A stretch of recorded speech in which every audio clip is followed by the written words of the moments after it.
ఈ కేసులో సంచలన పరిణామం చోటు చేసుకుంది. దాదాపు 9 నెలల పాటు ఈ కేసును విచారించిన ఏసీబీ ప్రభుత్వానికి నివేదిక సమర్పించింది. ఫార్ములా ఈ వ్యవహారంలో భారీ స్థాయి అవినీతి జరిగినట్లు క్లియర్ రిపోర్ట్ ఇచ్చింది ఏసీబీ. దాదాపు 44 కోట్ల క్విడ్ ప్రోకో జరిగినట్లు చెప్పింది. ఈ రేస్ నిర్వహించేందుకు ఈ ఫార్ములా ఆపరేషన్ సంస్థకు 44 కోట్లు అప్పటి ప్రభుత్వం ఇచ్చిందని, తిరిగి అదే కంపెనీ నుంచి బీఆర్ఎస్ పార్టీ 44 కోట్లు విలువ చేసే ఎలక్టోరల్ బాండ్లు తీసుకుందని రిపోర్టులో పేర్కొంది ఏసీబీ. కేబినెట్ అనుమతి లేకుండా హెచ్ఎండిఏ నుంచి 54 కోట్లు బదిలీ అయినట్లు తెలిసింది. ఈ రిపోర్ట్ను తెలంగాణ సీఎస్ కు ఏసీబీ అందించింది. సీఎస్ ఈ రిపోర్ట్ను విజిలెన్స్ అండ్ ఎన్ఫోర్స్మెంట్ పరిశీలన కోసం పంపింది. విజిలెన్స్ నుంచి రిపోర్టు మళ్లీ సీఎస్ కు రానుంది. ఆ తర్వాత ఈ వ్యవహారంలో నిందితులపై ఛార్జ్షీట్ దాఖలు చేసే అవకాశం ఉంది. ఫార్ములా ఈ వ్యవహారంలో డిసెంబర్ 19, 2024న కేసు నమోదైంది.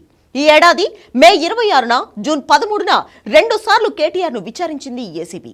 కేటీఆర్ తో పాటు హెచ్ఎండిఏ అరవింద్ కుమార్, బేలన్ రెడ్డిని కూడా విచారించింది. దాదాపు 9 నెలల పాటు సాగిన ఈ విచారణలో ఫైనల్ గా ఇప్పుడు రిపోర్ట్ సబ్మిట్ చేసింది. దీంతో ఇప్పుడు ఈ వ్యవహారంలో ప్రభుత్వం ఎలాంటి యాక్షన్ తీసుకోబోతుంది అనేది సస్పెన్స్ గా మారింది.